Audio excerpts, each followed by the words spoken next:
We have been studying this entire year the Ten Commandments. We've had 11 lessons and only 10 commandments, and today, Lord willing, we're going to have 12. But I have enjoyed this study as much as any study that I have engaged in a long, long time. The Ten Commandments have been very challenging to me personally. They have been challenging to preach, but they have been challenging to apply to myself in the way that I look at the world, the way that I look at life. And I hope that they have been to you as well. Before this series, I never preached on the Ten Commandments. Before I looked at it, I thought, I want to preach on the Ten Commandments. Then when I would start getting into it, there's so much stuff there's no way I can put that in one sermon. But now that we've had 11 sermons on it, I feel like I can put them all into one sermon. Because hopefully most of you will have some recollection of the things that we've already talked about, and hopefully by going through them fairly quickly, it will bring to your mind what maybe convicted you before when you thought about each commandment in order. But I want to remind you of how the Ten Commandments are given. It's, in my mind, one of the most amazing events in the history of human existence. The Israelites have been delivered from Egyptian slavery. They have been miraculously brought through the Red Sea. They have been wandering in the desert, and they've been brought to the foot of Mount Sinai. And then the presence of God Himself descends on Mount Sinai. And the earth quakes. The mountain is shrouded in clouds, smoke and light. Light is on the top of the mountain. Smoke is billowing up from the mountain. And there's a huge sound. And then God Himself, with a thundering voice, speaks to the entire nation of Israel, this new fledgling nation. Probably about 2 million people, 600,000 men of military age, not to mention women and children and Levites and older men, are there at the foot of that mountain. And God audibly speaks to this huge throng of people. And what He says is recorded in Exodus 20. And it's the Ten Commandments. And it's very interesting to think about it in terms of God saying, okay, you have been children, you've been babies in Egypt, now you've grown into a full nation, and I'm going to let you go and live sort of on your own.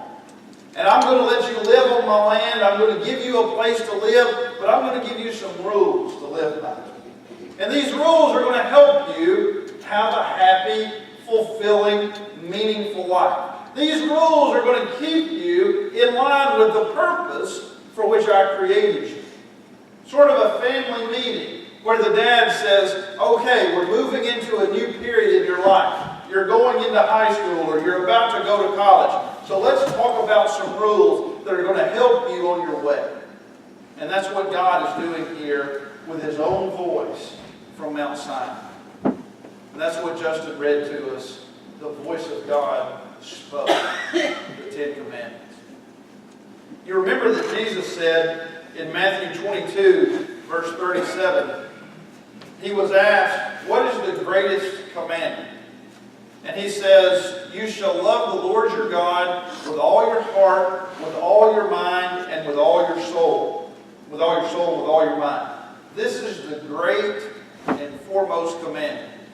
And the second is like it. You shall love your neighbor as yourself. On these two commandments depend the whole law and prophets. Jesus says there are two great commandments, and all of the law are built on these two commandments. Number one, love God with everything you have. Number two, love your neighbor like you love yourself. Everything else flows out of these two. Neither one of them are in the Ten Commandments. But you can divide the Ten Commandments into those two ideas. The first four commandments, you shall love the Lord your God with all your heart, with all your soul, and with all your mind. The last six commandments, commandments 5 through 10, you shall love your neighbor as yourself. Let's talk about the first four very quickly. If you look here in verse 2 of Exodus 20, I am the Lord your God who brought you out of the land of Egypt, out of the house of slavery. You shall have no other gods before me. It is fundamental to every human life to understand his relationship with God. Every human being needs to understand their relationship with God. And God is a God of reality. The God of the Bible, Yahweh, Jehovah, the great I am, is reality. He is not a God of your mind. He is not a God of your understanding. He is not a God that will help you navigate the waters the way you believe in Him. He is real. He is a being. He is a being with thoughts. He is a being with feelings. He is a being who communicates in words. And He says, I am God. You shall have no other gods to compete with me. That's number one in life. That's number one in every life. You shall love the Lord your God with all your heart, with all your soul, with all your mind. I am God, and no other. Jesus said, Matthew 6:33, seek first the kingdom of God and His righteousness, and all these things will be added unto you. Acts chapter 17, Paul is preaching on Mars Hill to Areopagus in Athens, to a huge group of philosophers and men who spent all their time just thinking about new ideas. In verse 26, he gives the purpose of life. He says, talking about God, He made from one man every nation of mankind to live on all the face of the earth, having determined their appointed times and the boundaries of their habitation, that they would seek God. God created from one man, Adam, every nation of mankind to dwell on the face of the earth, that they would seek God. The first commandment, I am the Lord your God. You shall have no other gods before me. It is the beginning point of life. It is the purpose of life. For you to understand who God is and who God is not. Or what is not God and who is not God. Anything that is not Jehovah, Yahweh of the Bible is not God. And that's commandment number 2. He says there in verse 3, verse 4, you shall not make for yourself an idol or any likeness of what is in heaven above or on the earth beneath or in the water under the earth. This commandment, the second commandment, the sermon that we talked about in March, generated more response, generated more discussion to me from people outside of the sermon than any other sermon from the Ten Commandments. Because we talked about all of our false idols. And we talked about how we think about the Egyptian gods and the gods of Baal and Asherah and all of these, the Roman gods and the Greek gods and all these ridiculous statues that they bowed down to and they offered sacrifices to. But we also talked about the God of money. We talked about the God of fashion. We talked about the God of power. We talked about the God of personal beauty. We talked about the God of sports teams. We talked about the God of Tuscaloosa and the God of Knoxville and the God of Lexington. And how people get together and they chant and they try to have an effect. And they put on special clothes to show their homage to these powerful sources of pleasure and reward and satisfaction. I am the Lord your God. You shall have no other gods before me. You shall not make any idols. That's what He says. That's what He says. And an idol is anything besides the God of the Bible to which we look for happiness or meaning or purpose or protection. Anything that you think will bring you satisfaction, anything that you think will make you more important, anything that you think will make you happier, that is not connected to the God of the Bible and that does not fit in with His plan for you is a false God. It's a false God. And The Ten Commandments are right where we live today. They are right in the middle of our culture right now, and they hit us square in the face over and over again. The third commandment, verse 7, you shall not take the name of the Lord your God in vain, for the Lord will not leave him unpunished who takes his name in vain. God is holy. God is separate. God is important. God is special. Everything connected with God, everything associated with God is holy by virtue of its connection, its association with God. And to take things that are associated with God, like God's name, and mix it with things that are not holy, with things that are mundane, things that are common, or things that are unholy, things that are dirty or defiled, is profane.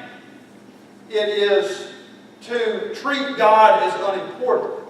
It is to act like He does not deserve the homage, the respect, the worship that we give to Him. And that's why He says, treat my name with respect. Treat my name with respect. Treat everything associated with me with respect. And if this spreads out into your life, as your respect for God starts to have tentacles in how you deal with everything you say, as it starts to affect how you treat other people and how you deal with other people, your life starts to line up in a much more successful, much more satisfying path. When you give God the respect and the devotion and everything associated with God, the respect and the devotion that He deserves, life becomes a lot better and it starts to make a lot more sense. You shall love the Lord your God with all your heart, with all your soul, and with all your mind. This is the great and foremost commandment. Everything associated with God gets respect. And it's never treated as if it's common or ordinary or unimportant. Fourth one, the last one about how we relate to God. Verse 8, remember the Sabbath day to keep it holy. 6 days you shall labor and do all your work, but the seventh day is the Sabbath of the Lord your God. The Sabbath is the only one of the Ten Commandments not repeated and imported into the New Testament. And the Bible, the New Testament teaches quite clearly that we are not supposed to observe the Sabbath the way the Jews did. But the fundamental purpose, the fundamental principle of working hard, but then taking time to rest and devoting a significant percentage of your life, and 1 out of 7 days is more than 10%. 1 out of 7 days is way more than 10%. Devoting a significant portion of your life to God, recognizing that your blessings, that your success comes from God and is not the result of your own labors, and recuperating and allowing God to rejuvenate you and refresh you so that you can work hard for 6 days. 6 days you shall labor. There's a principle in here of working hard, of doing what God has given you to do, but also acknowledging that it comes from God and giving a sizable portion of your time, your energy, and your resources to God in worship. Those principles, though not specifically connected with the seventh day, are important in the New Testament and are absolutely critical to leading a successful, contented, godly life.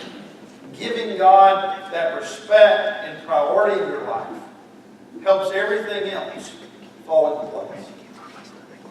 So that's the first 4. Love God with all your heart. The last 6, love your neighbor as yourself. Very interesting. The 5th commandment, verse 12. Honor your father and your mother, that your days may be prolonged in the land which the Lord your God gives you. It starts with family. It starts with family. Our relationship with other people starts at home. It starts with our parents. It's an extremely important point. And in 2014, the family in the United States and in most of the world is in shambles. It's falling apart. Our culture is coming apart at the seams. Our children are growing up with a complete disregard for the needs and the values of other people because our homes are falling apart.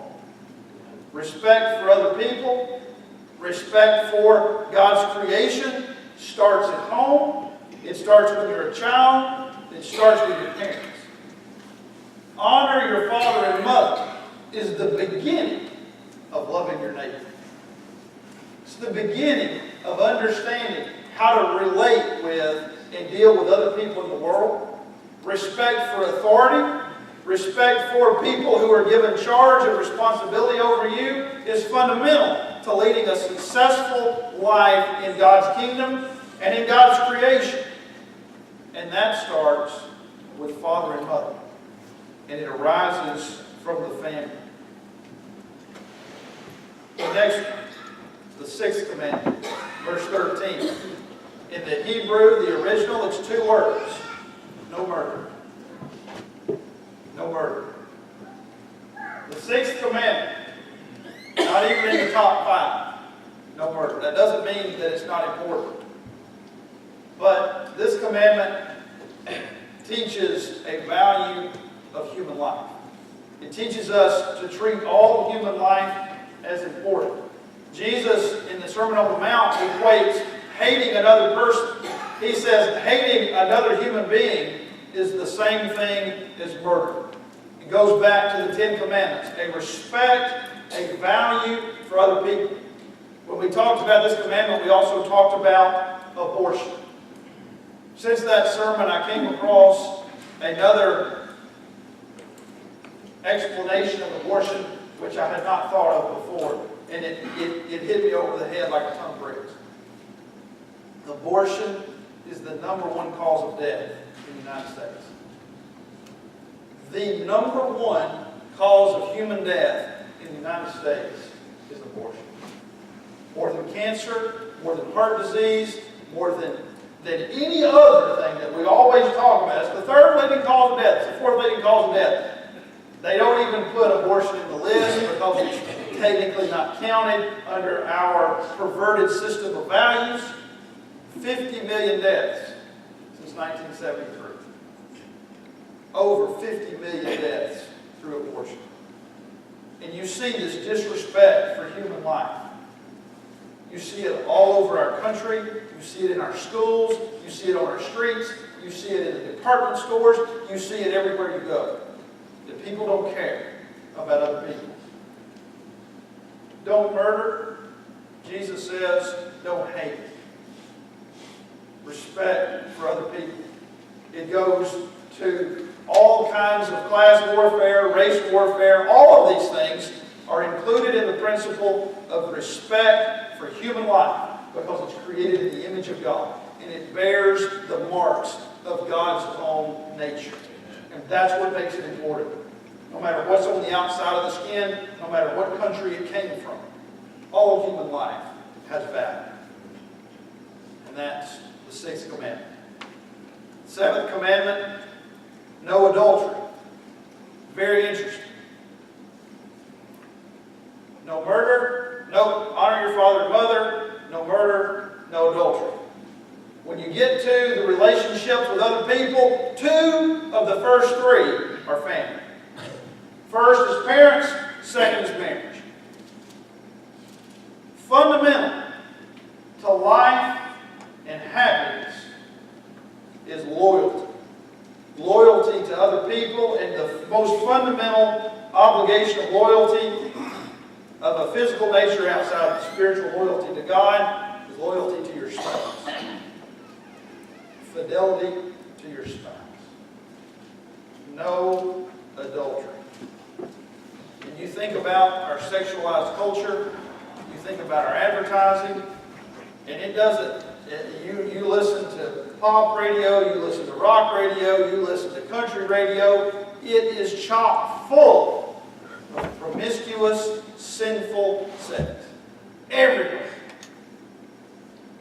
God put instructions about sex in the Ten Commandments.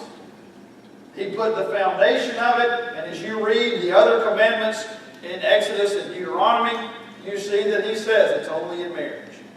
And that's all built on the seventh commandment. No adultery. Be sexually pure. Keep your body pure. 1 Corinthians 6, verse 18. It says, flee immorality. Every other sin that a man commits is outside the body, but the immoral man sins against his own body. There is a connection between our sexuality and our soul, and there is a connection between sexual sin and our soul that is somehow different than other sins. And to compromise that, to compromise the instructions on that, is a path to destruction that is quicker than almost any other sin. You sin against your own body. It is quickly destructive of your soul and your connection with God. No adultery. The eighth commandment, verse 15, you shall not steal. You shall not steal. 2 commandments. Very interesting. 2 commandments in the 10 to put you in jail. Murder, stealing. And just about any crime, anything that people go to jail for, has almost always something to do with murder or stealing. And you can think of exceptions, and there's other things, but most of the time, it's either a threat to human life or a threat to other person's property. You shall not steal teaches us that God has built an economic system into humanity, that it is fundamental to our existence that we respect other people's property.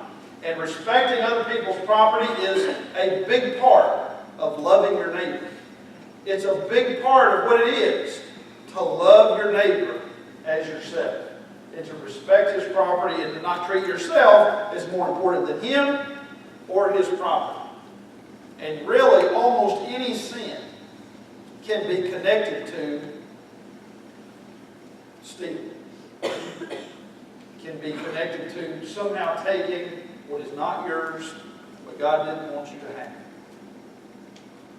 The 9th commandment. You shall not bear false witness against your neighbor.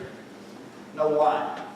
You take this one, along with murder and stealing, if you get those 3, no murder, no stealing, no lying, not only will you stay out of jail, you can usually hold a job and be a fairly productive member of society. If you just don't lie, steal, or hurt people, you won't go to jail, you can hold down a job. You won't be very happy. Your life won't have much meaning. You won't like yourself, and you probably won't like other people. But you can stay out of trouble with those 3. But truth is fundamental to what it is to follow God. And truth separates Christianity from every other religion. Christianity is the only religion that claims to and actually does hold up to scientific scrutiny, to logical scrutiny, to philosophical scrutiny, and any other kind of scrutiny that exists because it's true. And there are a lot of religions and there are a lot of religious teachers out there, some of whom who claim to be Christian teachers, who say it doesn't matter what you believe as long as you believe it. I want to tell you right now, I have no interest in believing anything that's not true. If it's not absolutely, fundamentally, black and white true, I want to know why. Christianity is fundamentally, absolutely, black and white true. Jesus is the only name given among men by which we must be saved. And there is salvation in no other. Jesus is the way, the truth, and the life. No one comes to the Father except through Jesus. That is true. It is absolutely, without exception, true. Don't lie. Because truth is fundamental to what it means to following the God of reality. The God who is. Not the God that you imagine. Not the statue upon which you project your hopes and dreams and desires. He's real, with thoughts and feelings and words. He's true. And so you have to be true. Number 10, we talked about last month. Verse 17, you shall not covet your neighbor's house. You shall not covet your neighbor's wife, or his male servant, or his female servant, or his ox, or his donkey, or anything that belongs to your neighbor. Coveting may be the hardest one. It is the most interior one, at least of the last 6, because it's about your heart. It's not what you do outside your body. It's what you feel, what you think inside your heart or inside your mind. It's what you want. He says, don't want what God hasn't given you. Be content with what God has given you. And I'll tell you, you look at people in the world who don't know God, and you can see a lot of people who don't go to church. You can see a lot of people who don't read the Bible, who don't believe the Bible, who are leading fairly happy lives. Somewhat contented lives. They're leading productive lives. They're kind. They're gracious. And it's because they have learned, either from their parents or somebody who did believe, or by trial and error, to basically follow the bottom 6 commandments. They're good to their family. They're faithful to their spouse. They don't hurt other people. They don't steal. They don't lie. And they try to be content. And they try to be generous. And they try to care about other people. And it's amazing that these 6 principles, even separate from getting God in the right place, can lead a person to a pretty good life. Here. But it shows the power and the truth of the 10 Commandments. But let me tell you, if you can get a pretty good life with the bottom 6 separate from God, separate from putting God in the right place, when you get the first 4 right, life blossoms. It takes on a different meaning. When you realize that God is God and that He is real and that nothing else in your life should ever compete with Him, that you should never look to anything else for meaning or happiness or protection, when you treat everything associated with Him with respect and give Him time and energy and money and effort and devote a significant part of your life to Him and put Him first in all things, life makes perfect sense. Life is rewarding. Life is satisfying. Life is basically peaceful and happy and meaningful and important because you're in your place, because you're fulfilling your purpose, because you're doing what He created you to do. And it's a beautiful thing. And our own experience with these 10 Commandments prove that they are true. And it proves that the one who spoke them from Mount Sinai is who He says He is. I hope that you appreciate this. I hope you appreciate the wonderful blessing, the wonderful opportunity that you have to have these words from your Creator as a pattern, as a roadmap for life. Success on earth, success in eternity. If you are not living with God as your only God, if the God of the Bible, the God who spoke from Mount Sinai, is not given first place in your life, if you have not treated Him with the respect and the worship, and the admiration, the obedience that He deserves, He's been patient with you until today. He's given you another chance to change course, to get your life right, to get your priorities in order. If you need to come to Christ for the first time, do it today. Put your faith in Jesus. Confess that faith. Stand up before people and say, I believe that Jesus is the Son of God. Repent of your sins. Stop living for yourself. Start living for God and walking His path. Submit to God in baptism. Immersed in water, baptized into Christ for the forgiveness of sin. If you need to come to Christ, if you need to return to Christ, please come down front as we stand and sing.